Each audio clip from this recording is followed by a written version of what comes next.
Number 2, বিবাহের ক্ষেত্রে নিজের মনকে মনস্থ করা।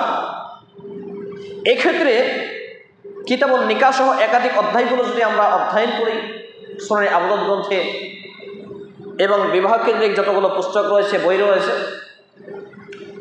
এক্ষেত্রে এইরকম মনস্থ করা যে ব্যক্তি বিবাহ করবেন, বিশেষ করে পুরুষদের ক্ষেত্রে, বা যেই মা এবং বোন তার কোনো পুরুষ ছেলে বা ভাই বা আত্মীয় স্বজনের পুরুষদের বিবাহ দেবেন, সেই ক্ষেত্রে তার সামর্থ্য থাকা প্রয়োজন। সামর্থ্য, যে শারীরিক ক্ষমতা, সামর্থ্য হতে হবে, আর্থিক সামর্থ্য হতে হবে সেই একটা মেয়েকে নিয়ে সে পর্দার সহিত শরীয়তে নির্দেশিত পথ ও পদ্ধতিতে তার হেফাজত, তার খাওয়া দাওয়া মেনটেন, গাইডমেন্ট করার মতো সামর্থ্য রাখা। বর্তমান সমাজে কি হয়, অনেক বিবাহতে বিচার সালিসে আমি গিয়েছি, সেখানে দেখেছি যে শারীরিক অক্ষমতা পর্যন্ত ব্যক্তিদের বিবাহ বন্ধনে আবদ্ধ করা হয় ধনের বদৌলতে। কারণ আজকের বিবাহগুলো জনের সাথে জনের নয়, ধনের সাথে রূপের বিবাহ হয়। মেয়েদের জন্য দেখা হয় সাদা চামড়া, দেখতে কত সুন্দরী, আর ছেলেদের জন্য দেখে তারা কে ধন সম্পদশালী, তার বাপের কত বিঘা সম্পত্তি রয়েছে, ইত্যাদি ইত্যাদি। তাহলে একজন ব্যক্তির শারীরিক ক্ষমতা এবং সার্বিক ক্ষমতা, তার খাওয়া, পড়ানো, ড্রেস, পোশাক, তাকে পর্দার সহিত রাখা, যে টোটাল বিধিবিধান রয়েছে, এটা হলো শারীরিক নির্দেশিত পথ। কিন্তু সামাজিক বিবাহগুলো এগুলো দেখা হয় না, যেগুলো শারীরিক দৃষ্টিকোণে একেবারে ত্রুটিযুক্ত, এবং এর জন্য বিচারের মাঠে আমাদেরকে পাকড়াও হতে পারে। আমি আপনাদের সামনে খুতবা পাঠের পরে, হামদ সারা পাঠের পরে কুরআনুল কারীমের একটি প্রসিদ্ধ সূরার প্রসিদ্ধ আয়াত পাঠ করেছি। কুরআনুল কারীমের এই আয়াতটি রয়েছে সূরা আন-নিসা 4 নম্বর সূরা ৪র্থতম পারা ৭৭ নম্বর পৃষ্ঠা, আয়াত নম্বর 3। আল্লাহ রাব্বুল আলামিন এখানে সুন্দরভাবে জানিয়েছেন যে মিনান নিসাই ওয়া মাসনা ওয়া সুলাসা ওয়া রুবাআ খিফতুম আল্লা তা'দিলু ফাওয়াহিদান। অর্থাৎ যে ব্যক্তি বিবাহ করবে তাকে আল্লাহ রাব্বুল আলামিন নির্দেশ দিলেন। এই পয়েন্টটি খুবই গুরুত্বপূর্ণ পয়েন্ট, যে বিষয়টি আজকে ফুটিয়ে তোলা হয় না সমাজে। আমি এটিকে ফুটিয়ে তোলার চেষ্টা করি, আমি আমার অল্প জ্ঞানের আলোকে। তাই প্রত্যেকটা মা বোন সহ সোশ্যাল মিডিয়ায় যারা দেখছেন সকলকে এই বিষয়টিকে মনোযোগ দেওয়ার চেষ্টা করছি। যে আল্লাহ তাআলা বলছেন মিনান নিসাই ওয়া মাসনা 2 ওয়া সুলাসা 3 ওয়া রুবাআ 4, তোমরা তোমাদের পছন্দ মতো নারীদেরকে বিবাহ করো 2, 3, 4। আর যদি তোমরা তার প্রতি আল্লাহ তা'দিলু ফাওয়াহিদাতান, যদি ভয় করো যে ইনসাফ করতে পারবে না, তাহলে ওয়াহিদাতান, একে কনভার্ট করো।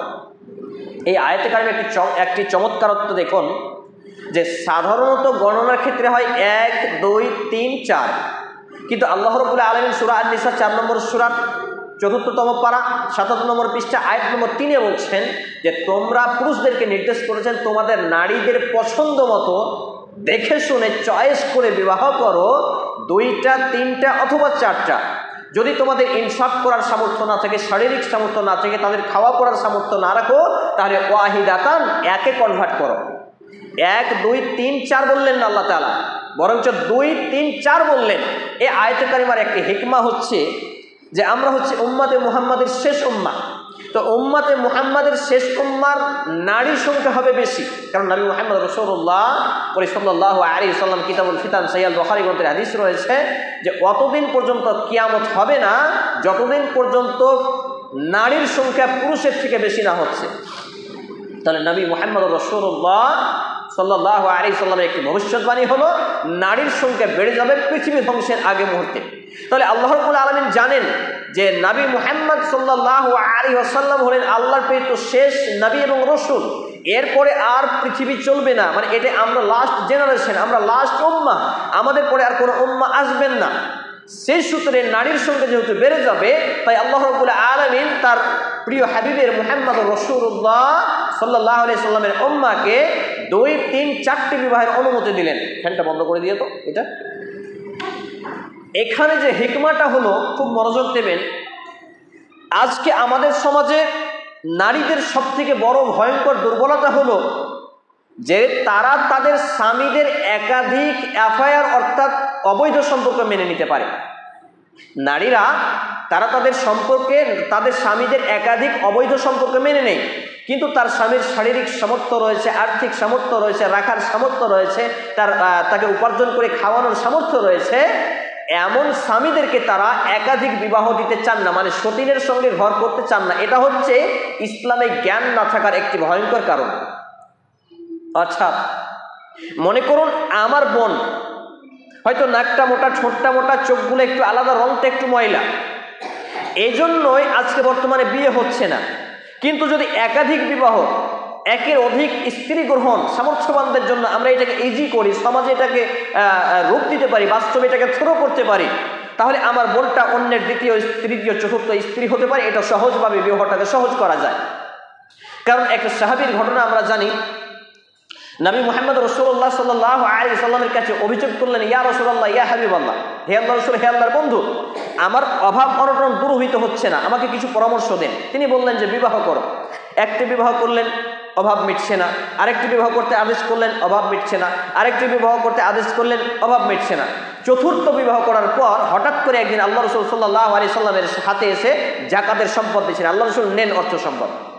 এই হাদিস প্রমাণ করে যে একাধিক বিবাহ একটি বরকতময়, পুণ্যময় এবং কোরআন এবং সুন্নাহর একটি নির্দেশিত ইবাদত, যেটা আজকে আমাদের সমাজ থেকে উঠে গেছে। একাধিক বিবাহগুলো যেসব আজকে নারী পুরুষরা যুক্ত হয় অবৈধ সম্পর্কে, প্রেম নামের জেনা ব্যভিচারে যুক্ত হয়ে বিবাহ লিপ্ত হয়, মাতাল, লুচ্চা, লাফাঙ্গা এরা বিবাহ করে একাধিক, 1, 2, 3, 4টা। কিন্তু যারা প্রকৃত ইমানদার আলেম সমাজ, এরা যখন একাধিক বিবাহ করবো বা এরকম আলোচনায় সমাজে হয় না, বা এটাকে ইজি করা হয় না বলে এটা কঠিন হয়ে গেছে, একাধিক বিবাহটা যদি চালু করা যায় তাহলে আমাদের ঘরে অসংখ্য নারী পুরুষ, বিশেষ করে অসংখ্য নারীরা, তারা তাদের সতীত্ব রক্ষা করতে পারবে, জেনা ব্যভিচারের পথ বন্ধ হবে, তাদের জন্য বিবাহ সহজ হবে, তারা স্বামীর আন্ডারে থেকে তারা সম্মানিত হবে, একজন আদর্শবান মা হবেন, একজন দিনদার মা হতে পারবেন।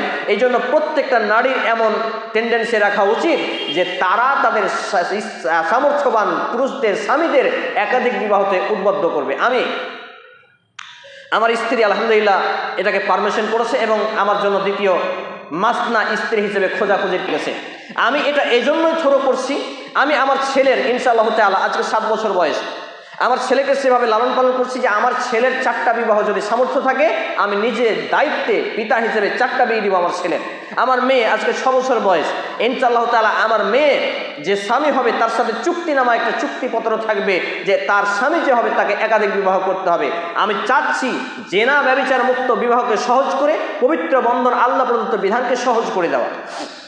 এবারে চলে আসি মূল যে বিষয়টি নিয়ে আমি আলোচনা করছিলাম, যদিও এই বিষয়টি এর মধ্যে সামিল, এই বিষয়টি আলোচনা হয় না, যার জন্য এটা বললাম। এইরকমভাবে আমার রিলেটেড অসংখ্য দিনী ভাইরা রয়েছেন যারা একাধিক বিবাহের সামর্থ্য রাখেন এবং তাদের স্ত্রীরা পারমিশন করেছেন, অনেকে বিবাহ করছেন। অলরেডি আমাদের নিকাহ প্ল্যাটফর্ম থেকে 3 জনের বিবাহ বন্ধনে আবদ্ধ করিয়েছি আমরা মাসনা হিসাবে। সম্মানিত উপস্থিতি ভাই এবং বন্ধুগণ,